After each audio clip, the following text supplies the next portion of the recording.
What's going on, people? Welcome to another live episode of the Off the Ball podcast with me, your host, Chris LeBron. And on today's show, I'm going to call this the Hoopers podcast. I got a great couple guests joining me on this show. We've been trying to get this going for a minute, but I'm happy we're finally here. And I got, two of the dopest guys that I've interacted with on social media. So, let's get right into it. Let's talk to it. I got one of my guys, James Thornton, How's it and I got going? Kayloo in the building. What's going on, fellas? What's How's it going going? on? I'm happy to have you guys on the show. Appreciate you guys, spending this night, and chopping it up with me. So before we get into, talking ball and all that, let's get into a little bit about you guys. Let's start with you, James. Talk to the people about what you do, and whatever shows you got going on. Okay, I'm James Thornton. Uh, I'm a basketball coach. I'm actually this is my first year being a head basketball coach in Kansas City. Nice, Uh, congrats. I train. I will skill development. That's what I call it, skill development. And then I also have a YouTube channel with me Hmm. and my friend Noel. It's the bench starters. So I'm one half of the bench starters. So that's what I pretty much do. Basketball all day, pretty much. Yeah. Dope. That's dope that you're head coach, man. I'm sure that was really dope when you got that opportunity. It's totally different. It's a lot different than just having kids work on reps and working on schemes. Now I got a plan for 5, 10 kids and all that stuff. But it's different, but it's very enjoyable. That's dope. That's dope. Kaylu. So what's going on, everyone? My name is Kayloo. That's what everybody called me ever since high school, and I am the co-founder of Heavy Handle Hoops. And what we do is we do skill development and consulting. And with the consulting part is basically working with different basketball clubs and high schools with scouting, with other scouting against other schools and different clinics and camps that I also work with. So I also have a podcast. It's a leisure podcast. So we talk about everything. It's called the Launchpad. So follow them. I'm one third host of that. So follow them on Twitter. It's at the Launchpad Pod. But like my man LeBron said, we're gonna talk hoops tonight, and that's basically everything that I love, man. Been loving hoops since I was like 3 years old, man. So we're gonna chop it up, and I'm so happy to be on the show. So thank you for this opportunity. No doubt, no doubt. So I wanna go back in time with you guys. When was the first moment that you fell in love with the game of basketball? Kaylu. Yeah. So for me, as I said, like 3 years old, I could remember being in the Bronx. You know what I'm saying? With my Boogie down. yeah. Hey, shout out to Mitchell Projects, by the way. Just remember just being in the Bronx. My mom and my dad at the time. It was more so my dad. He put the ball in my hand, and basically that was it. New York. It's a culture of basketball, and of course everyone knows that. Going to MSG and calling it the Mecca. Mhm. That was everything to me as a kid. And a funny thing is, my mom, she actually worked in the garden, in the buildings above the garden.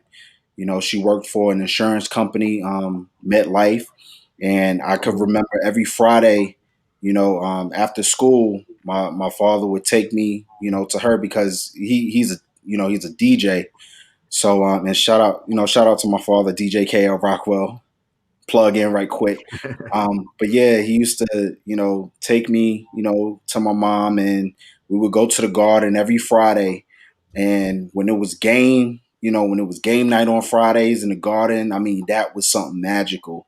So, my first time remembering that, just being in like the the aura of the Garden was crazy. So that's where the origins come about. So just playing ball, and then moving to South Carolina when I was about 8.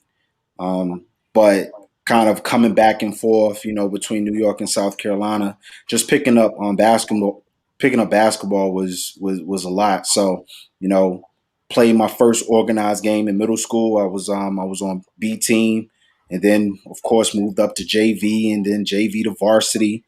And just from there, man, I mean, just evolved, as a player.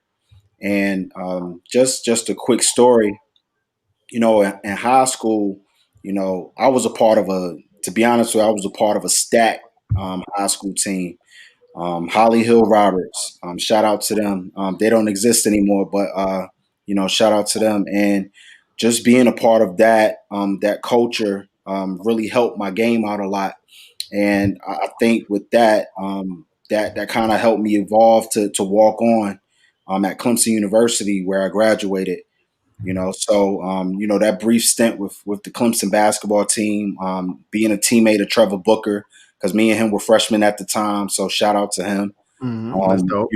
That helped out a lot. And then after the after that experience, I started getting into like the consulting and kind of like the training at first in college, and then that just catapulted into what I have now, which is heavy handle hoops. So that's basically my origin story, as far as basketball.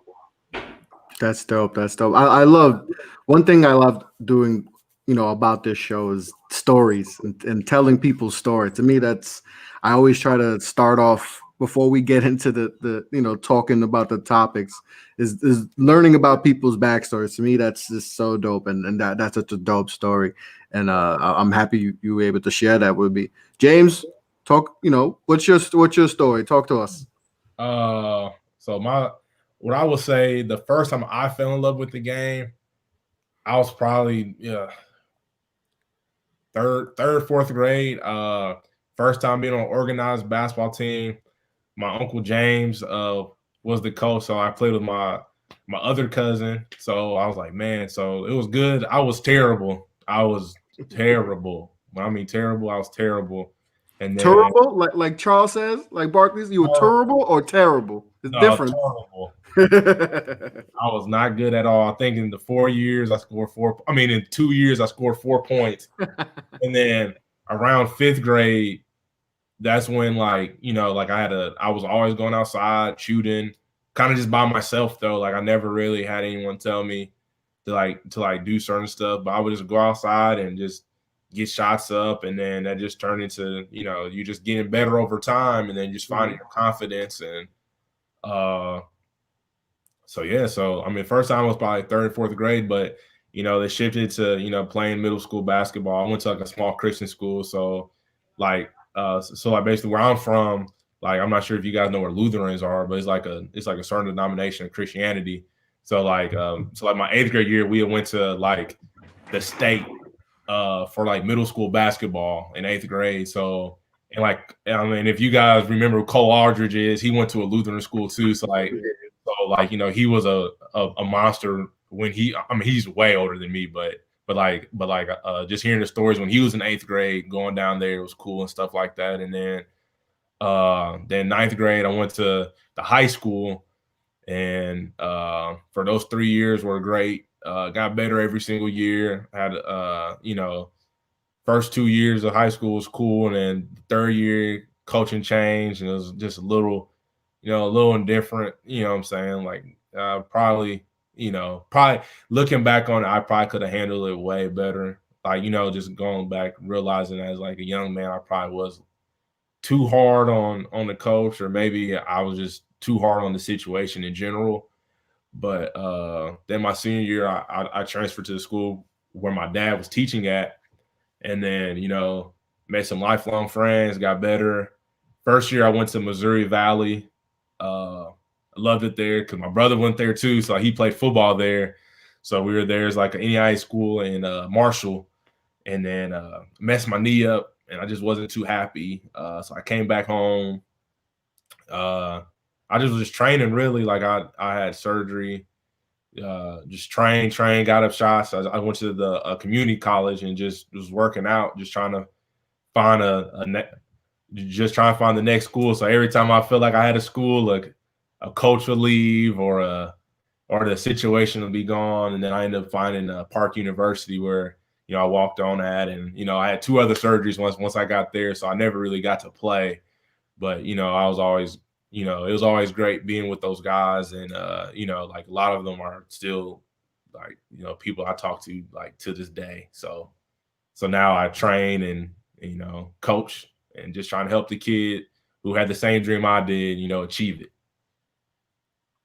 That's dope. That's dope. dope. That's dope. So Obviously, both of you guys are training. So what made you guys want to get into that, into training and training guys? Was it something that you were seeing that you didn't like? Because I know I've seen a lot of guys, they don't like the way guys are being taught the game of basketball. Was it something like that, or was it just the pure love of the game that made you want to be a player development coach? So do you want to go first, Kev, or? Yes, go for it. All right. Well, this is how I really got into it, right? So one of the kids I train, he's like my little brother now. Like he's always around me. So basically he had hit me up because he lived around the corner from me. So I started getting into coaching when I came back home. So I was like 19. So this kid, he kind of reminded me of myself, really quiet, really long, lanky kid. And I was like, so basically he came to head coach saying he wasn't going to be able to play no more because he lived too far from home. And then he stayed with his grandma, so she couldn't come pick him up. So I was like, well, so where do you live at? And he was like, oh, well, I live such and such. And I was like, dude, you live right around the corner from me. If you want to play, ask your grandma, I'll take you home every day. So kid was buns too. So he was buns, so basically he got permission. So I would just take him home. So after a tournament, I think this was his about to be in 8th grade or maybe going to 9th grade. He said, I want to be great at this, Coach James. I want to be great, James. I want to be great. So I said, okay, if you want to be great, this is what I'm going to do. I train at 6 o'clock in the morning. So if you don't call me at 5 o'clock in the morning, I'm not picking you up. And I said, look, make sure that you get some food because I ain't trying to hear all that crying stuff, all that, right?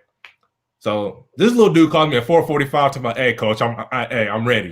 So I was like, okay. So I pick him up. So we go training. We go and run hills. So I probably did too much for that to be his first workout. However, he never cried, never complained. And I mean, now that's like my little brother. I think we said we're 8 summers deep now, 7 summers deep now.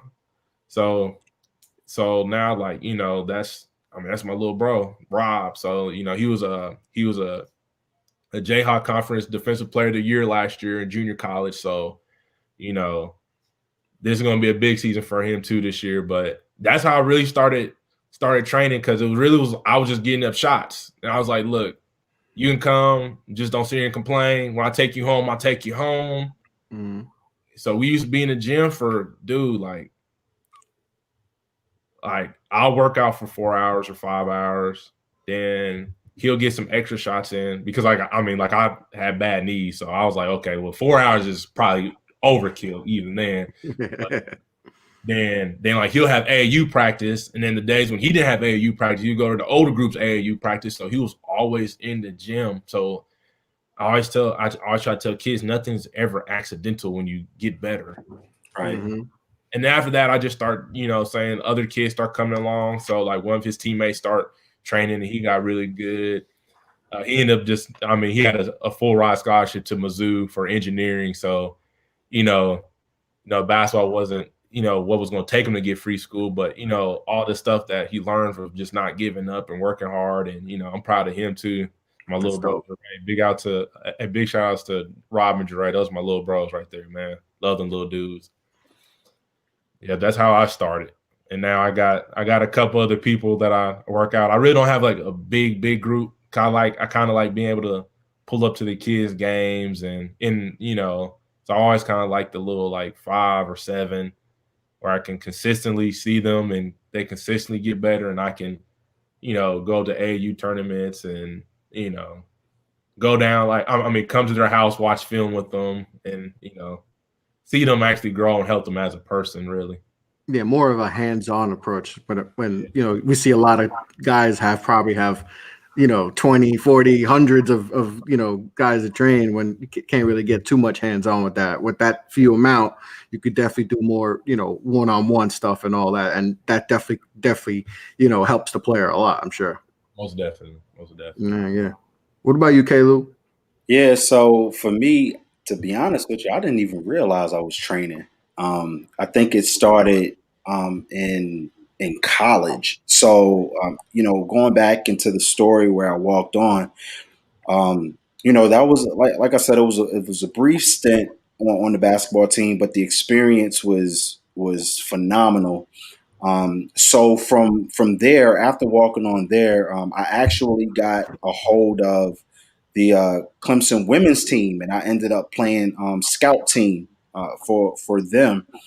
Coach Christy McKinney, she was the head coach at the time. She came to me and said, "Hey, yeah, I heard about you not being on the men's side anymore, but how about you come over, and be a scout player for me?" And I said, "Yeah, that's perfectly fine with me." So with that being said, I think as a scout player, just seeing the coaches, her assistant coaches do kind of like training for the women's side, I kind of picked that up a little bit. And I think I just kind of started doing the same thing. So just looking at it from that perspective, just started showing, some of the techniques as a point guard and what, a point guard should think. Using that, it kind of catapulted into the whole training aspect of it. Because when I would come back home, I would go to my high school and I would basically do the same thing. I would go to their practices, and it came to a point where the head coach was he trusted me so much that he would allow me to run the practices. So with that, I think that's where kind of like the training aspect came from, but it didn't become official until 2017. 2016, 2017, I was able to sit on the sidelines with my mentor, Coach Josh Staley, who's the head coach for AC Flora High School in Columbia, South Carolina, and they were coming off a state championship. So with me being on the sidelines there, I was able to kind of pick up some more knowledge from the coach's aspect. And I never thought of myself as a coach per se. So, I just kind of took that skill development aspect to it and, decided with the help of my wife, who actually kind of brought the actual idea up. She said, you need to create your own, training business, your own skill development business, because you come to me every day after practice and you say, this kid, he's good, but I know I can make him better by doing this. So it's the same approach as James, being a little more hands on, and that helped out a lot. So, from then I started with the AC floor basketball team, and they had some pretty good guys on that team. So I'm not sure if you guys know about Christian Brown. He's currently at Georgia. James Reese, who is currently with North Texas. So those were some guys that were pretty they were pretty much a big deal at AC Floor, and it's funny because I was able to scout John Morant that year. John Morant is from he's from Dalzell, South Carolina. He went to Mhm. Crestwood, and we played them in the second round. And I had the opportunity to kind of scout and see what his weaknesses were.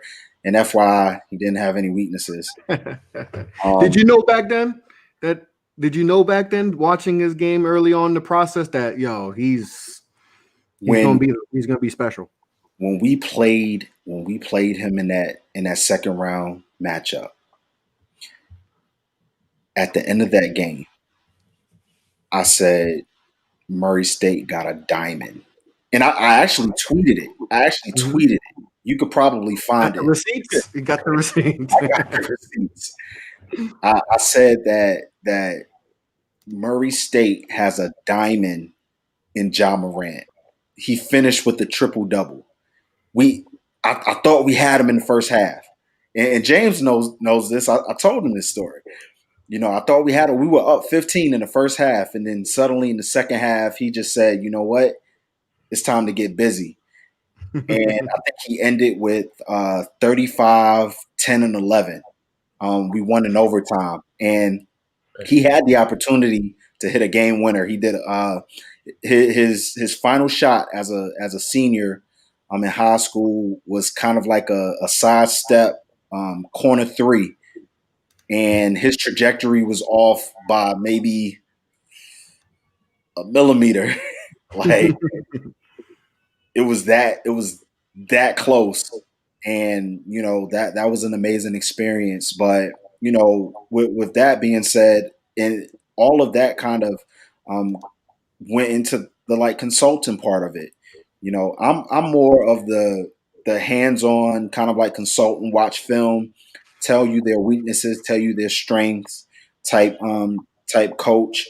And with all of that, it kind of helped me, as a you know from an IQ perspective, because I was able to see a lot of things um, outside of actually dribbling the basketball.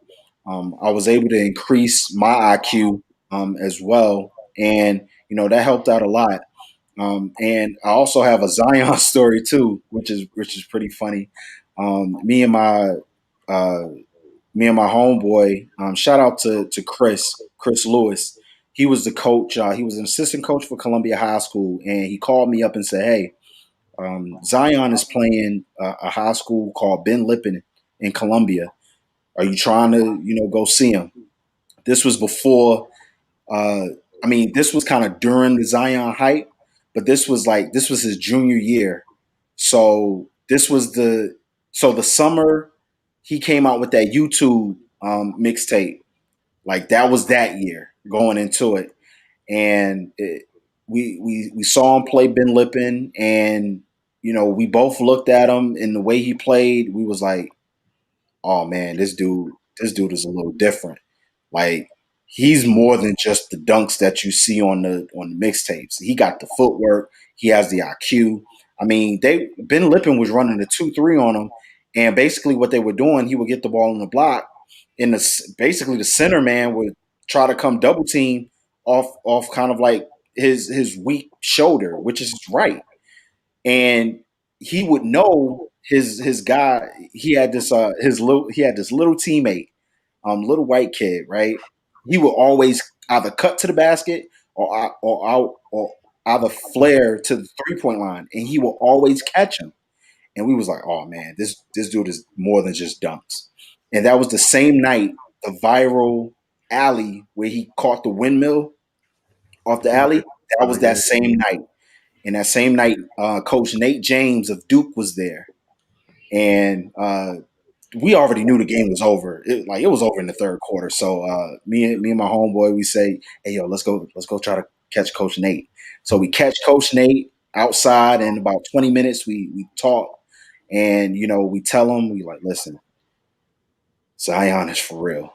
And he gave us a little. He said, he's playing against this team, Yeah, yeah. That was always the thing with Zion was like the competition people always brought right? up in high school. Right. And he was like, I don't know if his, will it translate to the next level? And me and my homeboy we said, don't worry about the teams. Worry about the player. Now, we're live. So I'm not gonna say we were, you know, Mhm. kind of like the reason they kind of looked at him a little bit more, but we did talk to him about how good Zion was. So that's neither here nor there. So I'm gonna just plug that in right quick. But yeah, man. Just the overall feel for the game that I have, and the love for it. It's kind of like what you said, Chris. Some things that you see on film is like he can do better than that. Maybe if I had, if I had a hold to him, maybe I can do something. And and just like with James, I keep my client window very small so I can be more hands on. And right now with COVID and everything, I've been on hiatus because I just take it a little bit serious. But I always keep in touch with my clients, and I always make sure that I'm watching them when they're playing. I got a subscription for all of their high school games, so I make sure that I watch them. But that's how I got into it. That's dope. And you had some really dope stories about John. I wanted to get into that for a second because it's crazy that we see Ja what he's doing now in the league, right? Number 2 pick, rookie of the year, but there's a lot of schools that missed out on him. Yeah. Like a player like that. I mean, we're gonna look back in 5-10 years and be like, wait, how wasn't he recruited by Kentucky, Duke, UCLA, top flight schools? And w- since since you're big in that scene around there, what did schools miss out? Because we saw this at Murray State, and I'm like, wait, no disrespect to Murray State, but this dude belongs at he should be at these blue blood schools because he's that talented. Like, what did people miss that you saw? Yeah, I agree. I mean, they clearly missed a lot, and even the in-state, South Carolina and Clemson. I mean, I I said that, when I first saw him, and I don't know what it is about the South Carolina kids because we have a lot of good guys in the state that I don't know what it is. They've either been overlooked or they're just that diamond in the rough. And with Ja, you know, in the area that we were at, everybody knew who Ja was.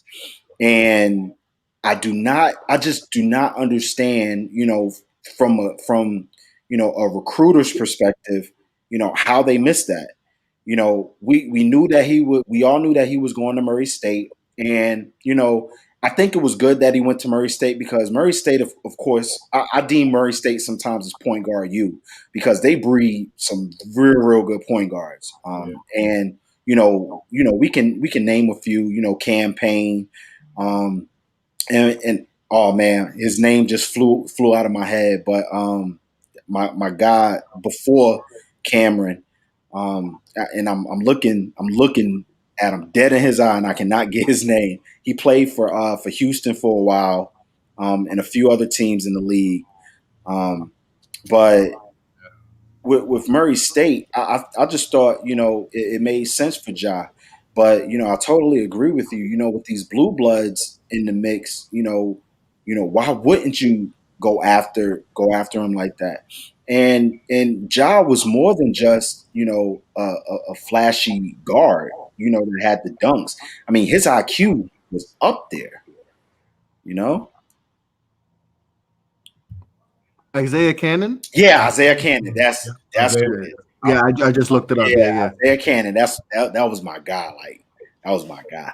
But yeah, with going back to Ja, his IQ was up there, and for people who don't understand because they look at him now, he was a pretty good shooter in high school, and to say the least, I mean, he would come across half court, he would pull up from the volleyball line, at times, and he only shot when it was absolutely necessary. And it was the same thing in college. I mean, he had some pretty good pieces around him, and he used his ability to snake through the screens, and be crafty and allow that to kind of dictate, the offense that Murray State was running. And when you have shooters around you, and when you have some pretty good solid bigs with footwork, I mean, is not a lot that you have to do. And once he came into the league, I mean, he basically used that same thing. And it's funny that you know on the scouting report it's like, oh, make him shoot. Well, okay, make him shoot all you want, but I mean, once he sees the ball go in, I mean, that's it. I mean, I can tell you this right now. When we played him in that second round, I I want to say he only had maybe 10, 11 points in that first half. He ended with 35. So, It you was rough. know, it's crazy that that it happened to Ja the way it did, but maybe it was a blessing in disguise because I mean, look at him now. I mean, one of the most dynamic young point guards in the league, and I'm very proud to say, as a South Carolinian, you know, that we were able to see him in high school and watch him evolve, as a player. So, big respect to Ja for sure. Yeah, I mean that's just crazy. Like that, he's one of the best players in the league. He's a superstar. Like he's electric and all that. And the fact that school, like, and it shows you that the scouting, like when we see this, and I'm sure you guys see this a lot, where there's a lot of 4 or 5 star recruits, and they never pan out. Right? They go to college, and we just don't hear about them again. And then we hear about these 2 3 star guys, Damian Lillards and Jaws and all that, and then Steph Curry's, and boom, they unlock, and then now they're superstars in the league. So what do you think's like when you see that? What do you think is the biggest reason why you see stuff like that? Why we see guys that like Dame Lillard's, where they're not highly recruited and all that, but they wound up being superstars. But then we see, I think we see a way too many 5 star, 4 stars just flame out and never even don't make it in college and don't even have an even chance at the pros. Why do we see a lot of that stuff? I think, to be honest, it's funny because me and Kev are in a group chat on Twitter, and we're talking about this. Sometimes it's just the players, like how we were saying, like I could be wrong because there's always the anomalies, right? But for instance, if you're a KU player, if you're not a point guard, that's like a legitimate like point guard and a back to the basket center, you're probably not going to thrive that well. Outside of Andrew Wiggins' name, wing players that really got it done at KU that had the hype. Ben McLemore was there for 2 years, so he wasn't really a one and done guy. Yeah, he was 2 years there. You're right. And Xavier Henry, he was killing too. He averaged like 12. So, but I think it's just the choice of schools for like, and then people betting on this. So like, I think Damian Lillard, he probably could have. I mean, and then also the offers that you have. So the coaches understanding that. Great coaches understand that you have to be a player's coach to win, and sometimes those players get the freedom to be themselves when you go to a school that doesn't have a blue blood name or the program isn't about the players, is about the culture and the coach and the culture and all that. You know what I'm saying? Then I think that's when it gets a little, risque, because I think Lon Kruger, great coach, right? He has 2 players in the NBA who play 2 totally different positions and both killing. You have a kid in Trae Young where he ran more of an NBA set and he's going out there leading the NCAA in a Power 5 conference, not saying that it matters what conference you're in, but in a Power 5 conference in scoring and an assist. And then you had Buddy Hield, 4 years before that, 5 years before that, filling it up. And he's not a super dominant ball handler guy or anything like that. So you're running 2 different types of offenses for those 2 different guys. So it's coaches understanding that them letting those special players have freedom, and everybody grows at their own rate, like he named people who are probably kind of like who bloomed later. Like, so I saw Darius Garland in 8th grade, and I knew he was an NBA player in 8th grade. So basically, he was playing one of our teams. He said he told one of our players, he said, if you cross this line, I'm dunking this shit. This is in 8th grade. So he drew an imaginary line. He ripped the ball, went up there, and boom, dunked it. I said, man, this kid is different. And then Bobo's from the same area as I'm from. So when you see a kid from You know, I was seeing Bobo at 10 years old, so you know, saying like you see some kids who are just special. Now on the other hand, I got to see Landry Shamet when he was younger. He got better over time. You know what I'm saying? I want a late bloomer, and then it helps that his skill is what's needed in the NBA today as well. But you know, you wasn't like a person like, you know, you knew he was Division I, but I never thought he was like, man, this kid's a pro. But those other two, you like, oh man, these 7-1, I mean, just whatever you want to call him, unicorn. And then you have Darius Garland, who, you know, even in 8th grade, his handles wasn't like how it is now too. But even then, like, he is special. So I just think it's just like, and then both of those guys didn't choose a, you know, saying like, yeah, they didn't choose a big time school, like. So right. I think it's just the choice of school and coaches understanding that it's really not about you. It's really about the players. If you really want to get the most out of you hit it right on the head. I feel like, especially in college, when you see college, when you hear Duke, it's like Coach K, Kansas, Bill Self, Kentucky, Coach Cal, and you know they're the top paid employees in the state, and it's all about them. And it's like, you know, and this is what I want to talk about next is that we see a lot of guys who come in with hype, and then they pick a school and the system doesn't fit them. And then it actually hurts their stock, right? We see a lot of like I look, for instance, Cole Anthony, right? He's a good example of this. And I remember Gilbert Arenas talked about this on his podcast, and it just hit with me. And I wound up posting it on that. He sees guys like that, and a lot of Kentucky dudes, right? And a lot of Duke dudes, like they go to the game slows down, right? College, the game slows down. You're playing against a lot of zone, and you know, but a guy like Cole Anthony, he needs to just move up and down, right? His game is in transition, get into the hole. In at North Carolina, there's no spacing, and we saw what happened, right? Like he was forced to do a lot more than, you know, with not a lot of talent, no shooters around him really, and that hurt his stock. But you know, when you watch Cole Anthony and you see his workouts and you see him in high school, you're like, no, this dude's an NBA player. Like, this dude's a legit. He's a baller. Like, and you could see it, but then people fall. Like when you get to the process, you see, oh, he only shoots 38%, blah blah blah. But if you don't watch the game and you don't understand, like, all right, this is why he shot 38% from the floor, then if you're not going to watch the game, then you're not going to understand why that happened. And I feel like at times in college, when guys go to college, that it kind of hurts their game in some aspects. Not everyone, because you look at Zion, and he became a superstar when he went to Duke, and his money was going to go up, and he became the number one pick. Where if he went straight from high school, he's probably top 5, but he's probably not the number one pick.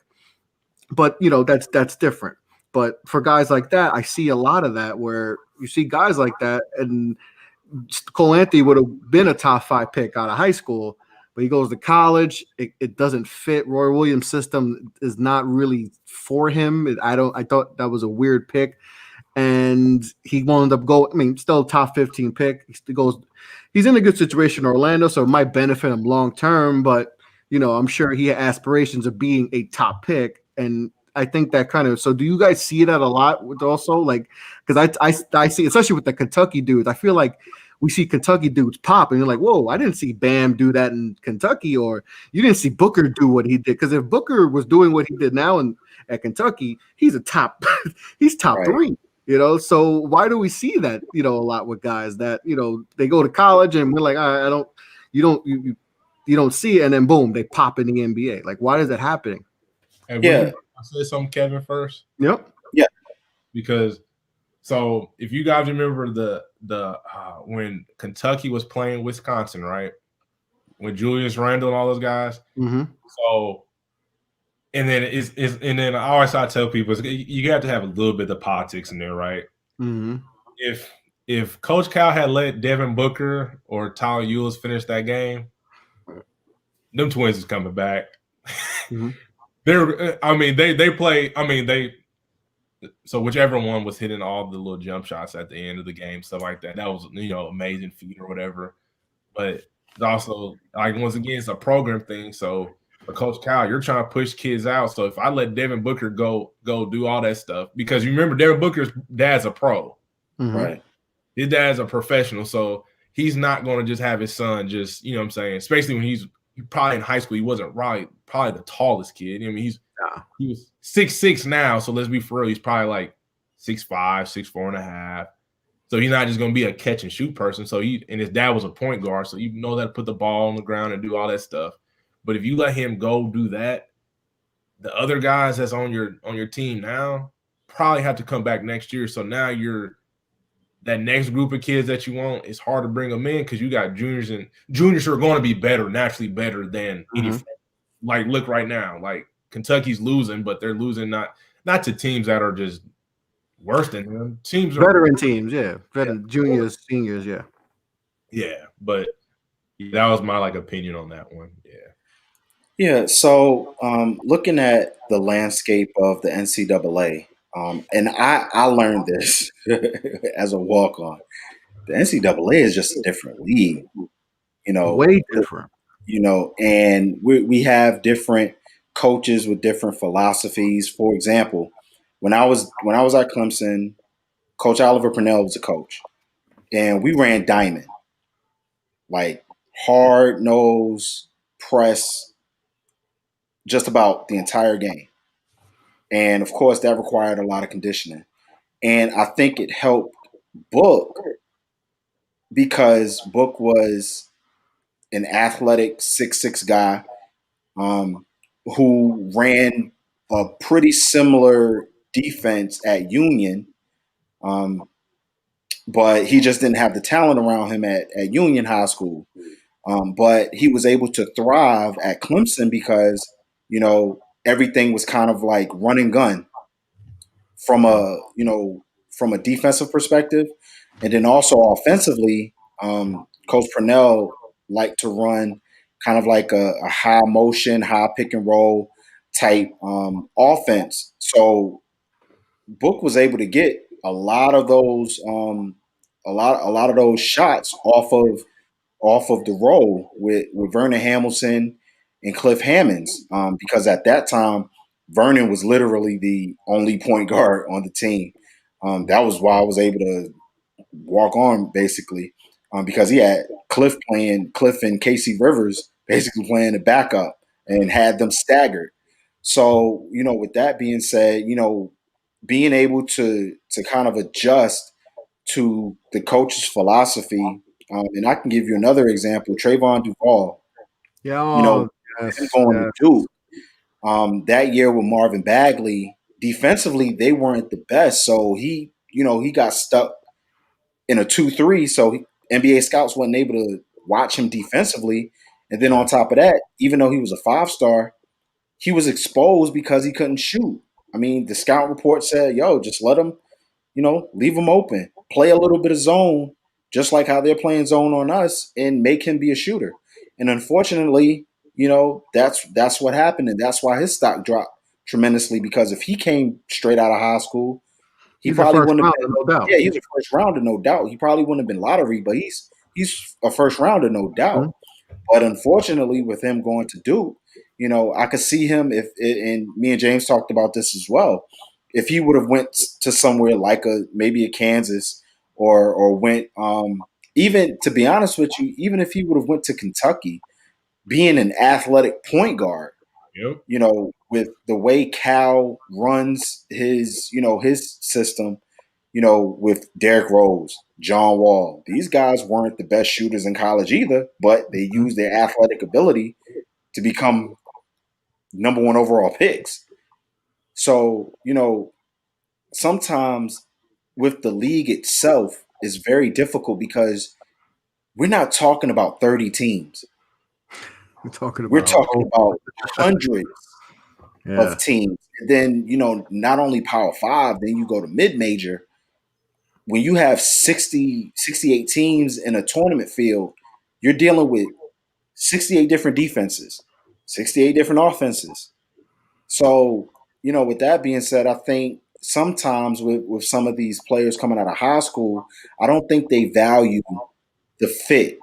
And I think that's what we need to get into more. We need to get into more what would actually fit for me as a player, Mm-hmm. not the whole tradition of it being a blue blood, not the whole tradition of it saying, oh, this is a guaranteed uh, NBA spot for me, because it really isn't. Nah. Now you're starting to see a lot more of the mid-major guys who get free range to do whatever they want. They end up being, that first round pick, or even if they get into the second round, they know that they have the NBA ability to make noise, and they end up, being just as good. Mm-hmm. So I think, when it comes to the league itself, the NCAA itself, some of the kids, I don't think they value the idea of a fit. They look at the idea of personality, or personality of the school itself. What are the perks? What are some of the things? What are the TV recognition? I think they look The at that a Nike lot. deal, the Adidas deal, all the merch, all the stuff you Sneaker deal, get. Yeah. exactly. And But oh, you got it, bro. You got it. I apologize, but just even looking at the TV deals, I mean, we have ESPN Plus now. You can be on. I mean, any school can play on Mm-hmm. TV now. So go to a school that makes sense to you. Are you going to play, and are you going to be able to play the style that made you that 4 or 5 star in high school? Exactly. You're right. So I think we need to be a little smarter, and a lot of the kids, I think they need to put smarter people in the room. I think a lot of decisions is based off of emotion, and that emotion can sometimes come from other people. And that's just my opinion on it, as far as how the game goes. Yeah. James, you had something to say? That's what I was gonna say, and I don't really put all the blame on the kiddos, man, because at the end of the day, these kids are kids, man. Right. Look, I'm gonna let you know. If I was 16, 17, and in those kids' same predicament, I know I was still thinking about the same stuff. You know what I'm saying? Absolutely. Now, being an adult now, just what I'm saying, like I always tell my kids, that's the biggest thing. Even choosing a high school, like fit. I mean, especially if you have a chance to choose whatever, it's a fit. Like be special. Like I always tell people, if you have a chance of being legendary somewhere, be legendary. That's my biggest thing. Is sometimes there's some kids from the area that I'm not gonna speak on their names, that I don't think they had great support system around there. They were just grabbing on to them, hoping for success, hoping for that kid to succeed.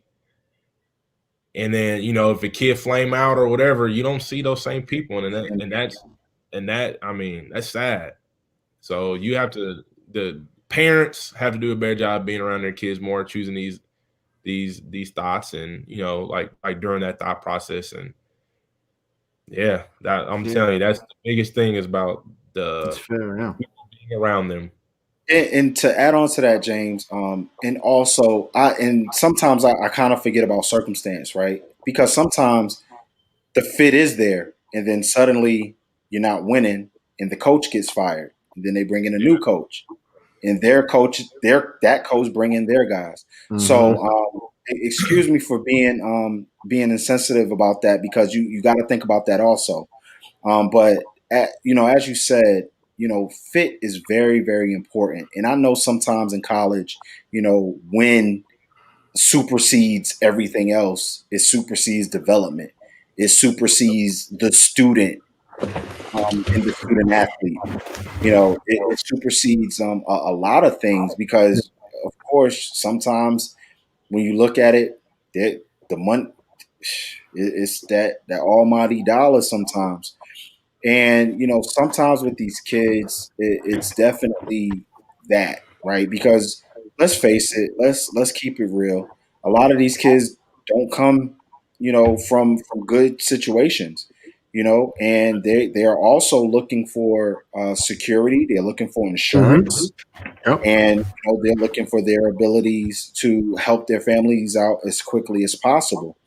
And I noticed this, when I was in school as a walk on, you know, I wasn't, I didn't have the opportunity to sign a letter of intent. So I didn't necessarily have a contract, basically. And waking up 4 in the morning for a 5 o'clock workout or a 5 o'clock walkthrough, then having to try to squeeze breakfast in, knowing that you have an 8 o'clock class. With the actual student athlete, their schedule is made for them. Maybe they don't have that 8 o'clock class like I did, but at the same time, just looking at the circumstances of the actual athlete, sometimes they do choose the school that will probably help them out a little bit more financially than it would, in the future. If they were projected to be a first round pick, I also have to think about that as well. But I do believe I wholeheartedly believe that, the best fit, for you as a student and as an athlete is going to be the most important thing.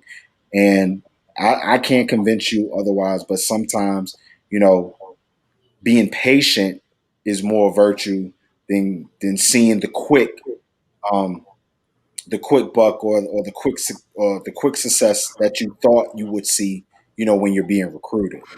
Yeah, and I think, like you guys mentioned, like, you see Duke, right? Like, if you're a 5-star, you see Duke, Kentucky, Kansas, all these big time schools, Gonzaga, they're coming at you. I mean, Coach K's in your living room.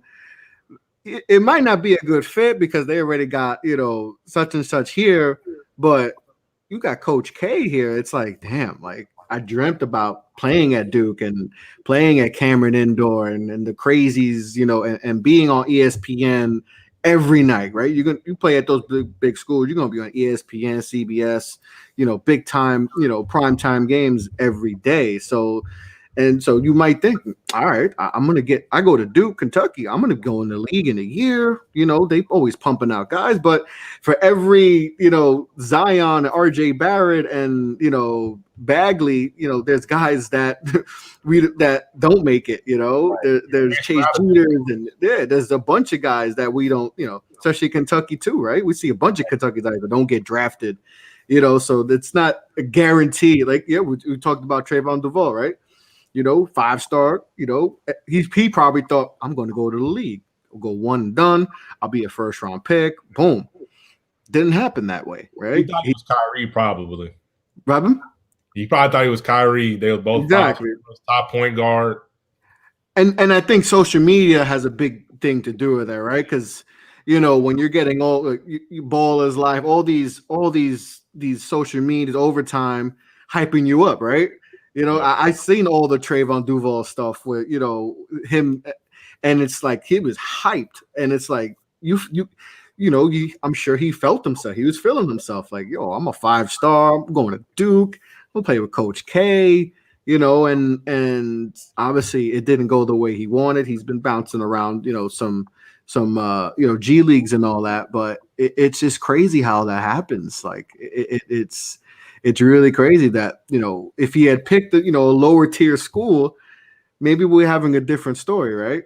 And it's crazy. Like you said, I think fit is important, but when you got these schools, Duke and all these schools, and it's hard, like you want that, all right, I'm going to go pro. They pump out pros. It's hard. And, I think we somehow, I don't know how that gets fixed, because I just feel like there's so many guys that they just picked the wrong school, and then like now you're going through that, and like you mentioned too, Kaylu, like coaches get fired, and it's hard to predict that, because sometimes it's unexpected, or they go take another job, right? How many times have we seen in college football, especially, right? But we see in college basketball too, right? I'm staying, or they hear that, no, I'm staying, or no, don't worry, I'm staying, I'm keep staying, and then boom, they leave. They either go into pros or they take another high profile job. And then the kid's like, whoa, I came here for you. Now the other coach is not, it's a different system. And then that kid's screwed. Now you got to go through the transfer. You got to wait a year. Now it's like, okay, like this is ridiculous. So it's like, it's definitely, it's definitely crazy. Let me get you guys' thoughts on one thing. High school to pros. Obviously, I think it stopped in 2006. Mm-hmm. They stopped from people going straight from high school to the pros. What's your guys' thoughts on that? And do you guys think that that rule should come back, and give me a pro and con of going straight from high school to the pros. James? Okay. The way I look at it, if you can go to the military, you can go to your job, man. Mm-hmm. In Europe, there's kids who, there might not be professional yet, but you have those. Everybody is special at some point in time when you're a pro. There's some point in time that you're special, and what's not better being prepared for it when you're 15 or 16 years old when you're ready for it. The con of it, it's just like anything else. Like, you're gonna have the guys who flame out, but that's just the same thing with someone flaming out because they didn't choose the right school. Maybe the guy wasn't ready, or I think it's a mental aspect too. Like, not every kid is the same kid mentally. Right. Like, some kids, just like let's be for real, LaMelo Ball didn't. His path was so weird. It was all over the place. Still top 3 pick. Some kids were probably flamed out. Some kids, what I'm saying, like, you're just with your older brother, which helps that he had a brother, but some kids might have flamed out in that situation. Do you guys remember what's the dude's name? Jeremy Tyler, I think. Oh, yeah. He went overseas, right? The big man, right? Yeah. Right. He played a cup of coffee with the Knicks, I remember. Yeah. And like, sometimes it just doesn't work out. And, he was hyped too. He was hyped too. And that's the only bad thing about it, is like, you never know if it's going to work out. You know what I'm saying? But you can never hold off the guys who are, for every I can't even tell you the guys who really flamed out. You know what I'm saying? High school guys, but you still have Kobe, you still got KG, you still got Moses Malone went out of high school. You LeBron, Andrew Bynum, LeBron. Even people always say he's a bust or whatever, but Kwame Brown lasted 10, 11, played 12 years, I think, in the league. 12 years. He made a career. He got paid too. He got a contract too. So, like, you still have those guys, and Gerald Green. You know what I'm saying? Tyson Chandler, yeah. Eddie Curry. Sean Kemp. He went to college, but he didn't play in college. So, you still got guys who did great. Yep. Yeah. For me, of course, the pro of it is, if you're talented enough, to be a pro, then go pro. And I think that's the pro of going straight out of high school. We look at talents like Darius Miles. He was a pro. Like, I saw VHS of him back in the day as a kid, and looking at him then, I was like, yo, yeah, this guy's he's not college material. He's straight up pro. So the con of it is just like any other thing going into a job as a youngin'. It's the youth. So making sure you have the right people, and how can you trust the right people around you? I think that's very important. Yep. And it goes back to just life, period. Yep. We go to school to learn all of these other things, but we don't learn finance. We don't learn real estate.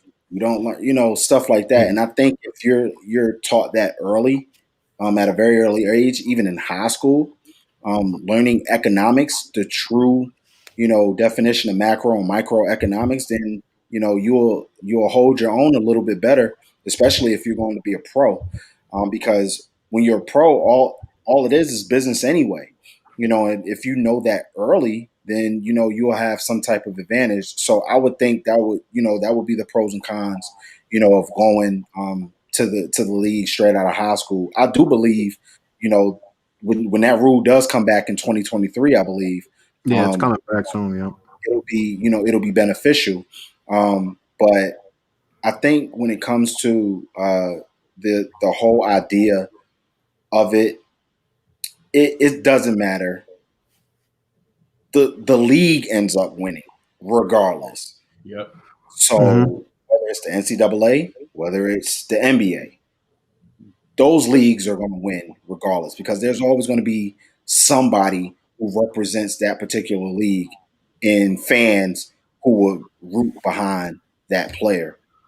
So I am happy that they are coming back with the straight out of high school rule, because it helps. Sometimes a kid is just better in the NBA than they are at college. So I think it'll be good for the league itself. And like I said, NCAA isn't going to lose any money over it. They're not going to lose sleep over it. It's basically going to go back to what it was in the 90s. You got excitement in the NCAA, and then you got the hype in the NBA. So we'll see what happens there. But I'm glad that the rule is going back to where it was. Yeah, and I'm happy it's coming back too, because you should be able to go to the pros. Like James, you said, like, if you go to the military, why can't I go pro? Like, why do I have to force to go to college for a year? Something I don't want to do, right? I gotta pretend to go to class, do stuff I just don't want to do, right? Because that's not my plan. And it's like, we're gonna and that's another thing that you have to worry about at school. And just some kids are just not built for school, right? And it go. Oh, look, I was going to say this. The sad thing, if you really think about all the sports, besides football is probably the only sport where you really have to go to college. Like, yeah, of course, not to be physically prepared to be in the NFL, because those kids are grown. Oh yeah, you get killed. Yeah. I think Adrian Peterson, Maurice Claret, tried to go out after a high school or something like that, and they're like, nah, no. Yeah, like you said, they're probably going to get hurt or die. Yeah. It's a grown man's league. Yeah. But but like any other sport, if you really look at it, it's the only sport that's dominated by us that we have that rule. Mm-hmm. And let's be for real, you don't even have to go to college for golf or tennis or hockey. Now I know for hockey and baseball, you have to once you're in there, you're in there. But you know what I'm saying? But they still have the rule where you can go out of high school. Mm-hmm. Yeah, so it's like baseball. Like baseball, I kind of like their rule. You can go straight out of high school to play pro baseball, but if you go to college, you got to commit to at least, I think, 2 to 3 years. 2 years. Yeah, it's something like that. So I mean, that's a rule that I kind of like. Maybe not to the 3 years, but 2 years where you got to commit, something like that. But something like that maybe. But like you said, going straight from high, you should be able to make that decision. You shouldn't have to go to college. That just shouldn't be the case. But I'll give a con. I think a con would be we're gonna get so many guys who think that they're ready to go straight from high school, and especially in this era that we live in, like you said, around when LeBron James was doing it, there was only 1 or 2 that thought, all right, they're going to do it. In the social media era, where everyone thinks they're in the bald as life era, overtime era, where everyone thinks they're ready to be we might get a record amount of underclassmen. I mean, seniors coming out of high school that think we might get a crazy number where it's 100, and it's whoa, but there's only 60 spots, and college kids are going to get drafted. Especially from teams late that want some veteran guys that come in and are mature and all that. So I think that's yeah. So that's the one thing where I'm like, okay, I'm cool with it, but how do we make sure that we just don't have 200 kids out of high school that declare when there's 60 spots, and there's a couple guys who are going to get 2 ways after that and stuff. There's only so many spots in the league, but that's the only thing that will worry me. And then it's that's the one thing I really it's all right, I'm cool with the high school straight to high, but it's all right, we're gonna get a lot of kids who think they're that dude, but how do we make sure that someone teaches them and makes them put a reality check, all right, you're good, but you still need work, and you probably won't, and get evaluations you're gonna be a second round undrafted dude. But if you go to college for a year or 2, you could bump, which happens, right? We've seen that guys come out of nowhere. We saw, like I said, Dame Lillard. We see guys that happens, right? Dame Lillard went to college for 4 years. Look at him now. Cover on 2K, $200 million contract, Adidas deal. It happens. So that's the only thing I worry about is if we do allow it, is just the abundance of kids who are going to think that they're going to be, pros, and they get undrafted. Now what? Now they got to take the Trayvon Duval route where they got to, work their way, get it to a G League, and possibly have to go overseas. And that's the one thing I worry about, with the high school, going straight from high school to the pros. Yeah, I think I think the biggest thing too is just real. When you get into it, you have to be a pro, and you might have a brand, but once again, the New York Knicks organization is bigger than exactly right, bigger than Obi Toppin. Like it's bigger than, you're always going to be bigger than. I mean, maybe 3 or 4 players in the whole NBA that themselves is better than. There's only really like a few. But we got LeBron, who's bigger than the league, and maybe KD, Steph Curry, and KD, who have like bigger than life brands where they're like, there's only 3 of them. I mean, I think that's it. Just think about that. Absolutely. After that, you guys have to conform. Like I mean, just like we talked about, Avery Bradley was. If people really look up, Avery Bradley was the number 1 player in his class. Mm-hmm. So he was John Wall, Derek Favors. I think Derek Favors was number 2. Derek Favors, DeMarcus Cousins, John Wall. I can't remember who else. But then, so that guy, right, Avery Bradley, but he went to a team where, he wasn't needed to be John Wall, DeMarcus Cousins. You know what I'm saying? Mm-hmm. He went to a team where he had to be a pro.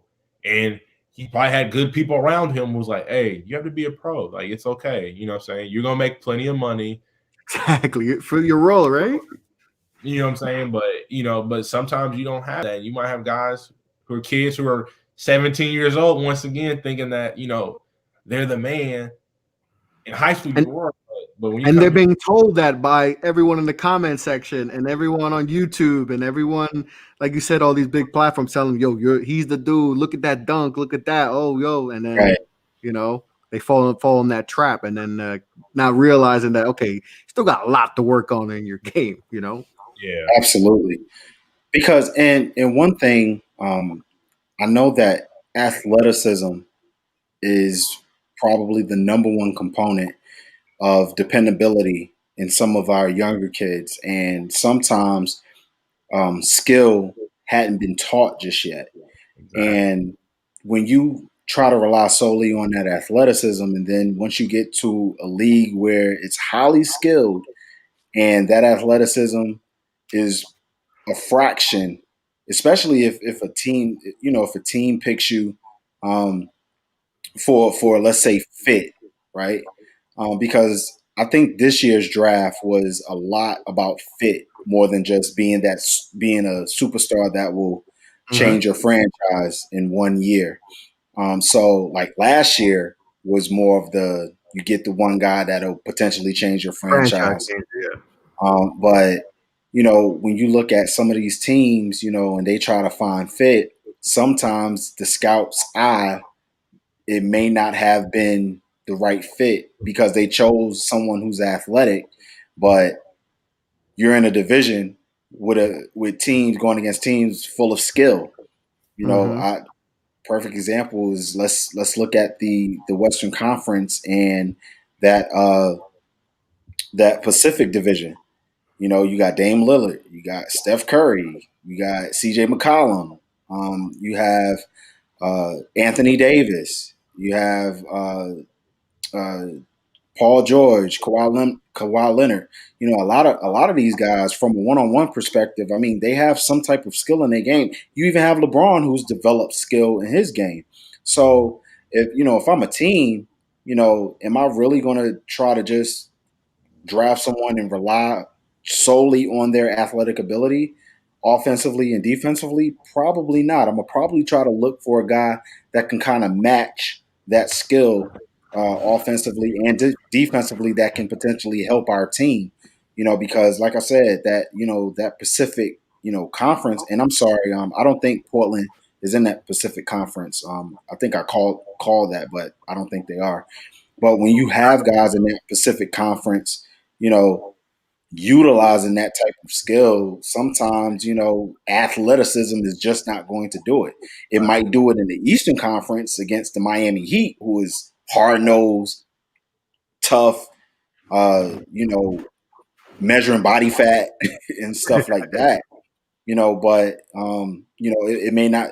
It just may not work in that Pacific Conference. So it is definitely something that we have to look at, and it's sometimes is us up to us who have platforms like this. And I appreciate you, Chris, for having this platform to continue to you know tell our audience what we see versus what they read on Bleacher Report, maybe what they read in USA Today, Hoops Hype, because sometimes it's literally people are literally just doing these things based off of name itself, but we actually watch the game. We have an eye for the game. So, once again, I just appreciate your platform and, continue this because it's definitely needed in our culture.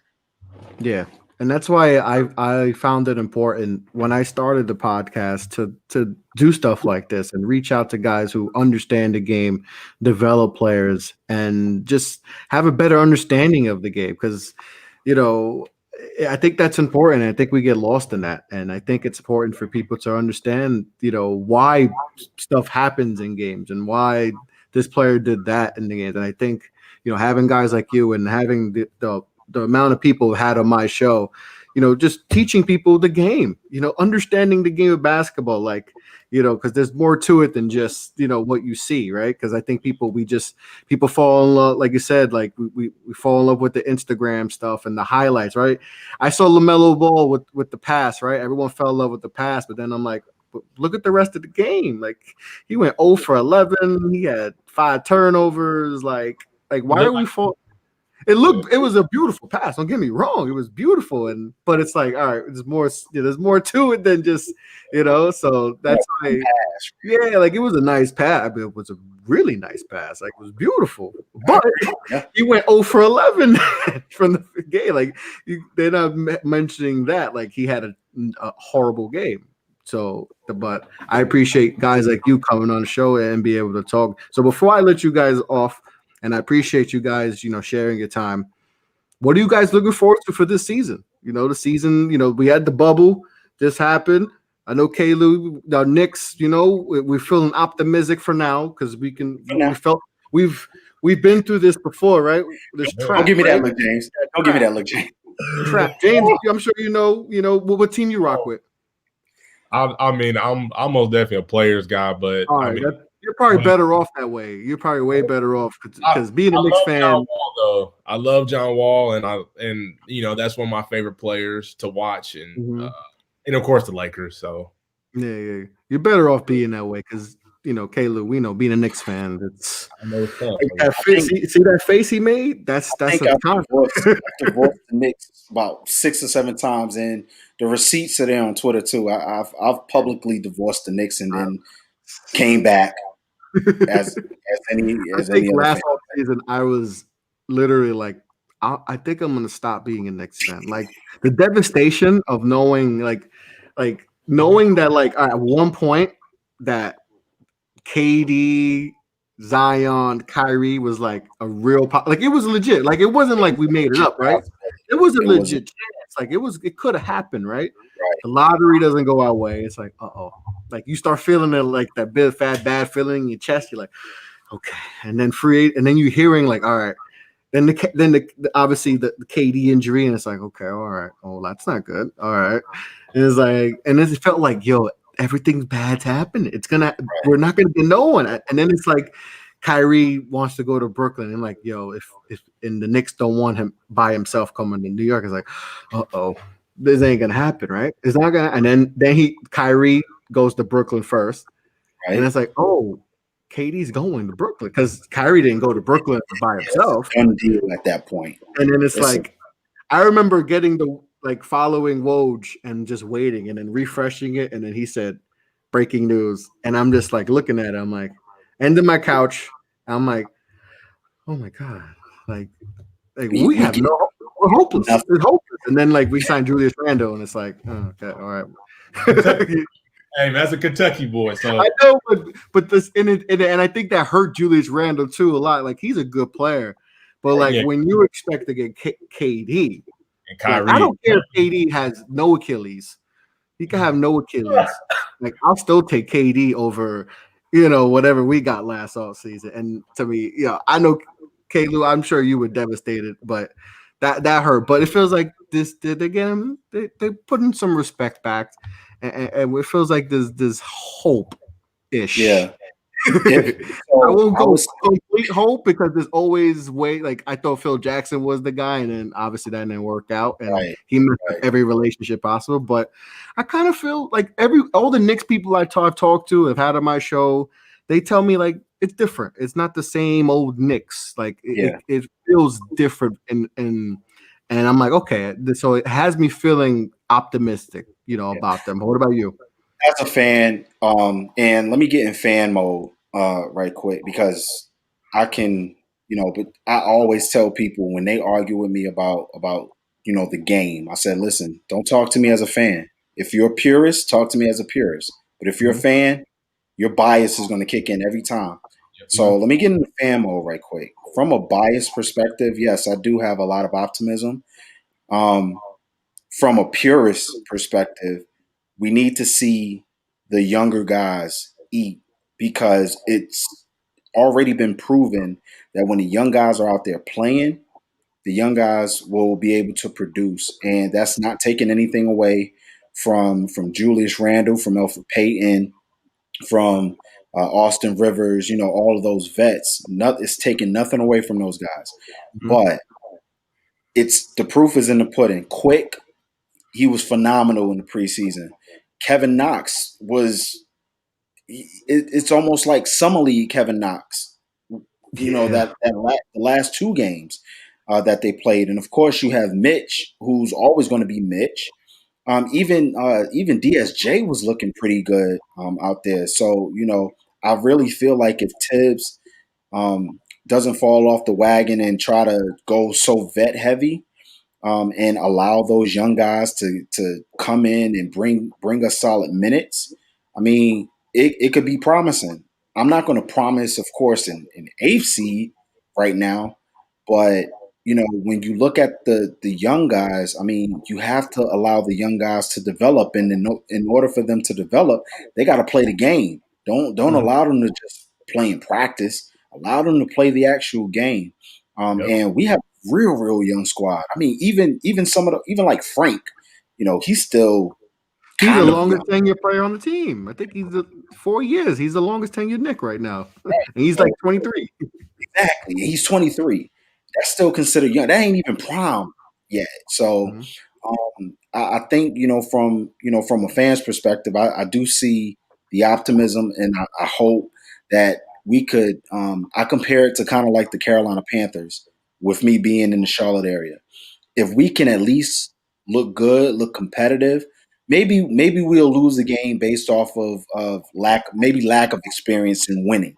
Mhm. Maybe. But as long as we're competitive and not continuously blowing 20-point leads, maybe, you know, if we can end these games, maybe +6, as opposed to the +20, I think that it could have some momentum going in later on in the season when everybody is basically trying to rest for the playoffs. And who knows? Maybe we sneak in. And once again, that's a fan of me. Who knows? Sneak in, and if we don't, then I just wanna be a happy camper as far as not having to do a face palm every time I see the Knicks play. Like that's the only thing I'm asking for this season. Yeah, So we've had enough face palms in the last 15 years, 20 years. I think we deserve a little happiness, right? We've been in a bad relationship for 20 years. Which we in a new relationship. hopefully this is the one, because we can't move on again. We can't start over again because that's just too much. But I think Tibbs is going to be forced to play the youngins, I believe, because I mean, what vets are going to be are long term on this team that are even going to be here by next year. Like Austin True. Rivers is on a 1 year, pretty much a 1 year deal. The next, this is the only guaranteed year. The other 2 years aren't guaranteed. Like I don't think Randall's going to be a part of the future either. You can't play him and Toppin together. Agree. You can't play them together. Like it's just not going to work. That's just this defensive disaster waiting to happen. Absolutely. So it's I think he's going to, and I think for him, he has to change his style too because. We saw he did in Chicago, then we saw in Mini. He's gonna have to change up his style because this might be it for him too. So, he's gotta have to play the youngins, right? We see him play quickly, right? Give quickly a shot, Toppin, and we see how RJ's looked, right? And I think that's huge for this team too. If RJ takes that next step, like I think he could be a most improved player type. He could have that type of year because he really looks better, right? His mid-range game's better. The free throw shooting is so much improved, right? Even the form, everything. He looks more confident at the free throw line. We're at Duke, and then last year, it just the form was off. He's trying to force it. It just didn't look right. But then, I remember the first game. I'm like, okay, everything looks smooth. He's confident, and okay, all right. If he shoots at 75%, that's another 4 or 5 points for him per game. Absolutely. So he can go to 19, 20 a game just off free throws, easy shots. I feel like easy shots and quickly too, right? Quickly is his ability to make free throws, right? He shot 92% last year at Kentucky. Right. So why not drive and go get easy baskets? Go get easy basket and go to the free throw line. You're going to hit both of them, So I hope they incorporate that. Quickly's ball handling is way more, way much better than anyone anticipated because we didn't see it a lot at Kentucky. And the way he's moving to pick and roll, his vision, his patience is tremendous. The way he's patient, on pick and rolls with Mitch, I think that's going to be something that could be dope. Yes. So I think there's optimism. There's definitely optimism, that, from last year where it was like a dead end. Like, oh my God, there's no way. There's no hope. This team is dead. Like, where's we didn't get the number 1 pick. We didn't even get the number 2 pick. You'd have been cool with Ja, right? I think most people would have been like, all right, we didn't get Zion, but we got Ja. I think that level of excitement would be more because Ja is special, right? So, and RJ, we hope RJ is that dude. I think he could be, a really good player. It was unfortunate, with the team he had last year, no spacing at all, no shooters. They still don't have a lot of shooters, but it's definitely better than last year. So I think RJ's progression is going to be big, and let's hope our next. I think this team's going to be battling in games, and I think that's what we want to see, right? It's competitive. That's what we want to see. We want to see competitive efforts, not just going out there and just going through the motions, because that's what I get tired of, like just going through the motions. I know you're in the NBA and you got a whole bunch of traveling to do and all of that, but let's stop all of that and let's be competitive. Hopefully, like I said, we'll have that. And going into the season, you might look at me kind of crazy, right? Because now I'm not a fan. Now I gotta have that eye test, right? So just looking at it, I originally had Miami back. Final? Yeah. But looking at it, right, as of right now, it's looking like the Lakers in Brooklyn. That's what it's looking like. That's why I said don't hate me as the basketball guy this time, because I agree. If you look at the offensive prowess and what Katie and what Kyrie was able to do versus Washington and versus Boston, not to mention Karis LeVert came back, and then you have a committee of guys like Joe Harris who knows his role. People forgot Landry Sharon is there now. Yep. Jared Allen is going to get better because now he has a little bit more spacing and his Mhm. role game will be a lot better. Spencer Dinwiddie is back. Torian Prince is going to give you some solid minutes. Like that's pretty scary. It's pretty scary. And the way they came out against Washington, and I know Russ and Beal didn't play, but they came out. That was a 20-point lead, like with the snap of a finger. I know they Washington came back at the end of that game, but the same thing with Boston. Like they came out cooking early, and if that's the consistency that we're going to see this year, then they're going to be in a battle for sure with Miami. But I think they match. I think they match up with Miami very well because both have depth. And the only thing that I can see is, by committee, who is going to stop Katie and Kyrie in the playoffs?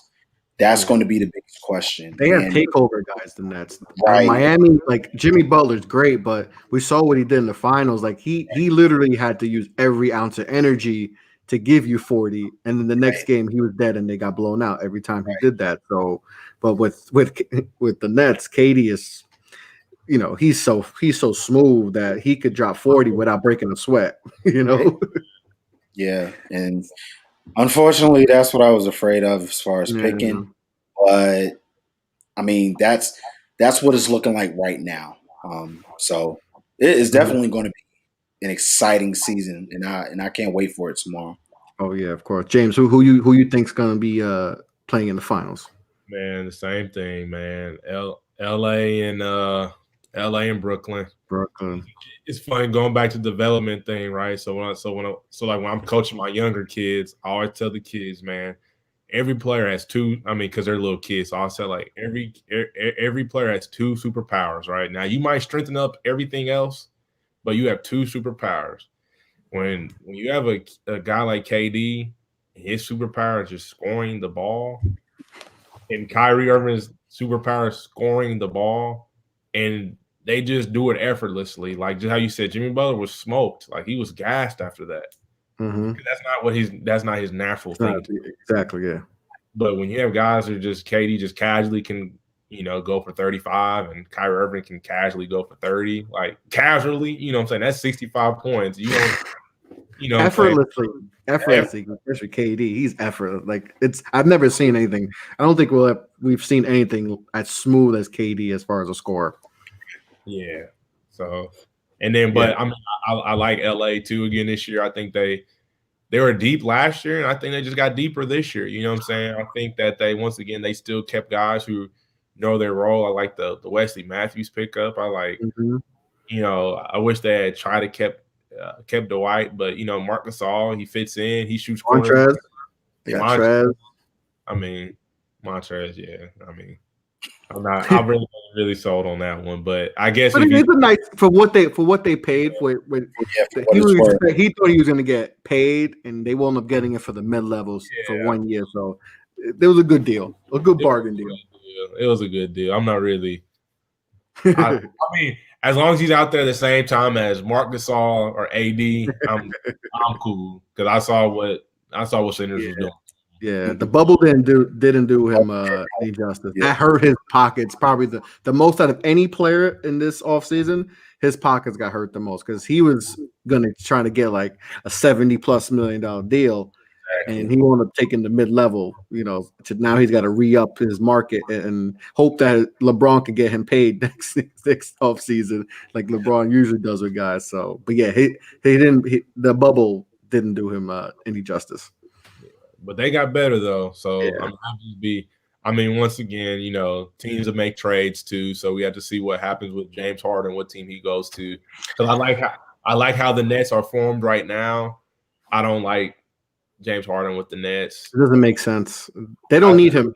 They don't need him to. They don't need him. At some point in time, you had like right now, like I think the cool thing is like people playing real basketball. You know what I'm saying? Mm-hmm. And the teams that made it last year were the guys that there wasn't a whole bunch of, they were shooting threes, but wasn't really the whole time. It wasn't just isolation basketball. You know what I'm saying? Like, so it was, We'll see what happens though. You know what I'm Yeah. saying? But once again, like I still like the Bucks could maybe pull it out this year. Hopefully, I mean, hopefully Giannis keeps growing, and you know, I see a couple times he go on the mid post. I think he needs to do that a lot more. And then you know what I'm saying, just see what happens with Drew Holiday and stuff. So we'll see what happens, man. It's gonna be a fun year. Once again, there's a lot of parity. You know what I'm saying? Parity There's a still. lot of parity. I think more parity than people think. I think people just always assume, there's only 3 teams that could win. And it's like, no, there's in the East. I mean, we think Brooklyn, but hey, they have KD's coming back from an injury still. Kyrie's injury prone. You know, we got Boston. You know, who knows the down? Philly is still they got better. You know, Philly got better. We got Toronto still in the mix. You know, Miami. Like we got some teams in the East that could, and in the West, like I think the Lakers are the top, but then two to like 11 range, like that bunch, that could be anywhere. Like to me, there's no like Denver could be go to 2, but it could be to 7. Like it's crazy. Portland, yeah. Mavs got better. Mavs, New Orleans, you know. New Orleans, yep. Why? Yep. Clippers, Kawhi, like I think everyone's just sleeping on the Clippers because like, oh, they lost their coach, but it's like they still have Kawhi, and Paul George is coming in healthy, which is not what happened last year. Right? It was injured, you know, had the shoulder thing. He has his trainer from his MVP year back, you know, so he's in his rhythm. The Clippers could, you know, they could get there. So it's definitely going to be interesting. But I agree with you guys. I think and I said this on the show before earlier. I think Brooklyn gets to the finals because KD. I saw him playing the preseason. I know it's preseason, and there was no Russ, no and Beal. I don't care. He looked like KD, and to me, that just was like, all right, yep. No one in the East has a KD.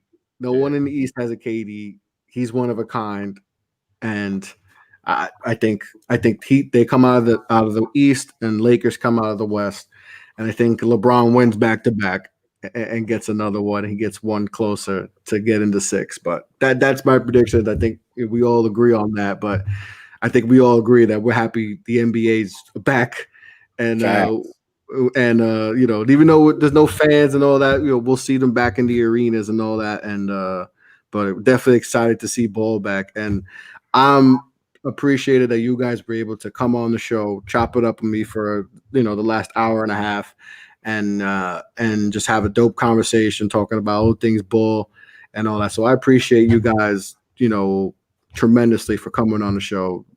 Greatly appreciate it, guys. Yeah, thanks for having us, man.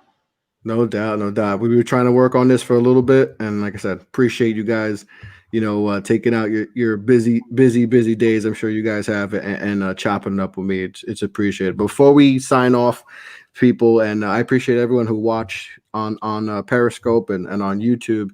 Where can the people find you on social media? Plug anything that you guys want, James. So Twitter's right there. Also follow the YouTube page is the Bench Starters, Nolan James. Shout out to Noel. Shout out to Rob and Dre. Those are my 2 guys that I first started training. So that really helped me grow into this whole thing. Shout out to you, Chris. I appreciate you, man. Like I really do. No doubt. Kevin, that's like my big bro, man. Like, you know what I'm saying? Like we talk all the time. We're always talking hoops, always talking life. So I was very appreciative of being part of this today, man. I really am. No doubt. No, I appreciate you coming on, man. You guys, I learned a lot from you guys on Twitter and all that. Like I said, it's always good to learn more and more. So I appreciate you guys coming on. Kaylu, where can the people find you? Yeah, man. As you see on the screen, on Twitter at Heavy Handle Hoop, and on IG, it's heavy.handle.hoops with the S. And like I said, shout out to my podcast, the Launchpad. Once again, a leisure podcast. We just talk about everything. And big shout out to the commission, our group, Najee, Justina, in the inner circle as well. Shy Phillips, Zach, Oh, yeah, Matt. they're killing it over there. They're killing Yeah, it over man. there. Shout out to everybody over there as well. And Zach of knows his course, stuff. I've had Zach on a few times. He's another smart one too. yes, sir. And once again, shout out to you, Chris, because like I said, man, always great content, man. Always love the energy. And just shout out to everybody that appreciates the art, Yeah. just appreciate the game. And we love all of you. And that's where it's at. Yes, yes. Like I said before, guys, I appreciate you guys for coming on and talking to me for this last hour and a half. It was a fun conversation. Talking about everything from the ground up, how you guys started, and how you guys have grown, and your stories. And like I said, I'm big on storytelling. To me, that's why I love doing the podcast and shows. Like I love when people tell their stories and we understand how it started. Like I said before earlier on, like that, to me, that's the dopest part about doing this is the storytelling. That's why I always start off, hey, let's get to the background. How did it start? How did everything start? For every one of my guests, I like to do that. So appreciate you guys doing that for me and telling me your stories and how everything started. And like I said, I appreciate the love that you guys show for me on social media and all that. That's greatly appreciated. That means a lot. But like I said, this was fun, guys. I really really appreciate the time that you gave me, and we got to do this again. We definitely got to do Sure. this again. Most We definitely. definitely got to do this again, and I'm rooting for you guys with all your, with all your stuff, your shows and your programs, and teaching the young kids, the right way to play ball and understanding that. I think that's very important. It's something we're missing, especially in youth basketball. Then we're missing that aspect of teaching. A lot of times we just see they just money making, right? So they just want to make money and not develop kids, and you guys are definitely doing that, and that's very important. So, and like the success stories you guys have had with your guys and seeing them grow, I'm sure you guys get excited seeing your guys grow and all that. So that's really dope. But like I said, guys, I appreciate the time you guys gave me, and like I said, thanks a lot for coming on. And like I said, we got to do this again. Talk more NBA as the season goes on. Like I said, NBA's back. I appreciate you guys, James Thornton, Kaylu. Appreciate you guys coming on the show. And that's it, guys. Make sure to check out. I'll post this as a podcast. I'll have that up in the next few days. If you haven't checked in on the live show, I'll have it on podcast platforms. You can check that out, Off the Ball podcast on all podcast platforms. And check me out on Off the Ball Pod on Twitter, Instagram, Facebook. And that's it, guys. Have a good night. Take care. Be safe. Be kind to everyone. And take care. Take care.